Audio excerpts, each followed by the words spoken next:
Você já teve a sensação de que o plano está certinho no S&OP, mas na parte da execução você não consegue acompanhar esse plano? Vendas fora do previsto, estoque onde não deveria estar, ajustes de última hora. É aí que entra o S&OE e as duas ferramentas que são primordiais para que ele funcione, o DRP e o Demand Sensing. Essas duas ferramentas conectam o que acontece no mercado com o que de fato tem que acontecer na operação. E no vídeo de hoje eu vou te mostrar como.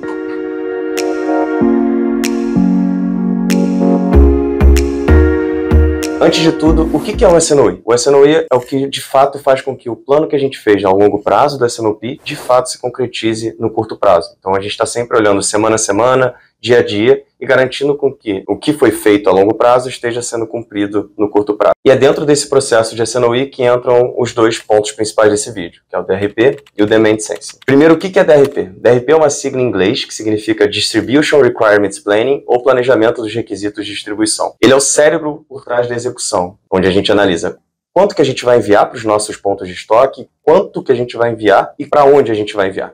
Então ele faz a ponte entre essas três perguntas, né? Quando, quanto e para onde, e faz com que a gente tenha sempre o estoque ideal nos lugares ideais. Para que o DRP rode da melhor forma possível, tem algumas informações que a gente precisa que sejam sempre muito confiáveis, que estejam, de certa forma, integradas com o sistema que a gente vai rodar o nosso DRP, que seria nossa posição de estoque, seja nos nossos CDs ou nas nossas lojas, que sejam, o que a gente tem de estoque em trânsito, ou seja, o que já saiu do CD e está indo em direção a outro ponto de estoque ou a outra loja que seja, o que a gente tem de plano de demanda futuro, e aí que a gente vai conectar o Demand Sensing depois, mas o que a gente tem de plano para cada um desses pontos de estoque e o quanto que a gente tem de política de estoque. Então a gente precisa ter uma política de estoque bem definida de estoque mínimo, estoque de segurança, estoque alvo, estoque máximo, em cada um desses CDs ou em cada uma dessas lojas. Com essas informações bem definidas, integradas, a gente consegue rodar esse DRP. O DRP garante que o produto esteja no lugar certo, na hora certa, no momento certo. Então ele se ajusta automaticamente, todo dia a gente roda o DRP para entender se o que a gente está tendo de demanda nesses CDs está sendo de fato entregue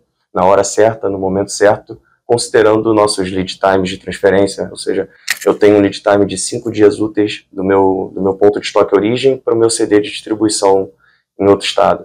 Então eu tenho que considerar esse tempo de trajeto para, na hora que eu rodar o DRP, eu tenho esse produto lá daqui 5 dias, sem que nesse período de 5 dias eu tenha algum tipo de falta desse produto. Então ele entende todas essas lógicas e garante que a gente não tenha nem excesso, nem falta, nem uma despesa que não esteja dentro da operação. Agora vamos para o sensor do processo, o Demand Sensing. O Demand Sensing ele é uma análise que também pode ser feita diariamente, que vai entender se o que a gente planejou no longo prazo de S&OP está sendo de fato concretizado no curto prazo. Então a gente sabe que na prática, na hora da execução, vários fatores alteram a nossa demanda, seja o clima, a ação do concorrente, um desvio que a gente não estava esperando, uma venda fora do comum, uma antecipação de carteira. Então ele é uma análise que a gente acaba fazendo internamente para entender se o plano que a gente tinha definido no longo prazo, ele vai ter que ter alguma alteração. E como a gente comentou, né, o DRP, um dos fatores que ele olha para calcular a nossa necessidade de reabastecimento é esse plano de demanda. Se a gente não fizer ajustes durante o decorrer do mês desse plano de demanda,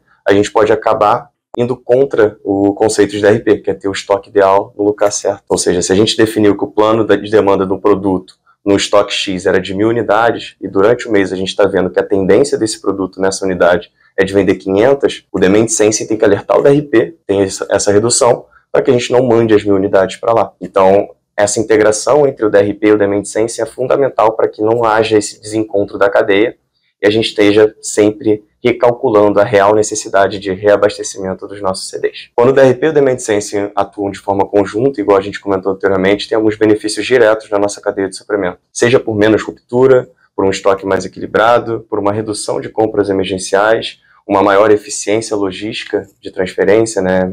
Ou seja, a gente diminui até os nossos custos de transporte. Em resumo, você sai do improviso e passa a trabalhar com dados, previsibilidade e agilidade. DRP e o Demand Sensing não são só ferramentas, são o que conecta a sua estratégia com a sua execução na prática. Se gostou do conteúdo, se interessou um pouco sobre esses dois sistemas, essas duas siglas, quer entender como isso funciona na prática, chama a gente para conversar, entre em contato, que a gente vai estar sempre à disposição. E claro, se curtiu esse conteúdo, não esquece de deixar o like, se inscrever no canal da Planera e ativar o sininho para não perder os próximos vídeos com um monte de conteúdo rico como esse. Até a próxima!